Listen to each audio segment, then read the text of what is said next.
we talked a little bit about how with The Flash being its own show, Arrow was stepping away from some of the superhero stuff that we introduced in season 2 because of The Flash. Obviously, with this crossover, the characters go into the world, they learn of metahumans. So are you prepared to say that metahumans will never air on Arrow? You know, it's funny. I think when I made those comments, that was our initial plan. And then we did episode 8, and much to my surprise, and I don't want to speak for Greg or Andrew, but I think we were all a little like, hey, wait a minute, you know, you can do metahumans on Arrow and it'll still feel like Arrow. Right. You know, I think, you know, it opened up our storytelling options. So, you know, now I'm more in a place of, hey, never say never, because it kind of works. All right. You know, it works Danielle, better than, you know, I would have otherwise thought. I hope the fans have the same reaction. Okay. Now, obviously, Oliver's juggling a lot, not just in the crossover episode, but in general. In the crossover and in the episodes that come after it, what is his focal point? I think with, you know, certainly in the crossover, he's really dealing with this issue of identity that we've always said is the theme of season 3. And there's a big sort of, you know, moment with Barry where he says, I feel like I'm losing the Oliver Queen side of myself. So the crossover episode really has a big pivot point for Oliver in terms of that season-long arc of identity. And there's, I think, the end of the year.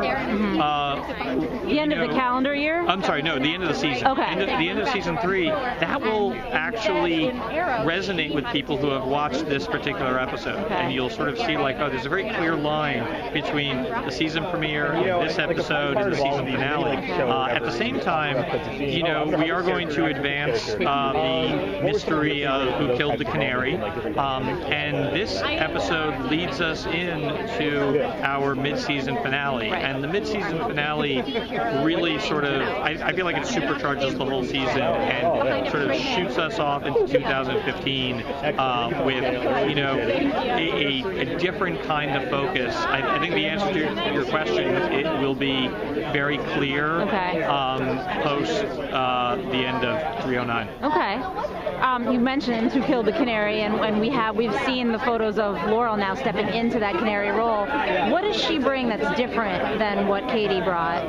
You know, they're very different characters, and I think that's the biggest thing. You know, Katie Cassidy brings, you know, a vulnerability and quite frankly a lack of expertise that Katie Lotz' character had. You know, one thing that we've been, you know, saying is a costume does not a hero make.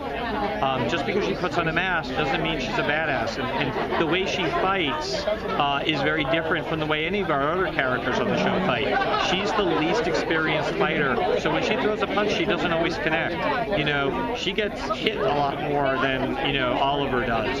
There's a reality that we're playing that does work in counterposition to her wearing a mask, but that's the fun of it, or the interesting, I would say the interesting part, because it's not that fun for Laurel. She keeps her asking. You know, but she's really there to prove that there's more than one way to be a hero. You know, just, you know, the thing that Sarah had was expertise and a killer instinct.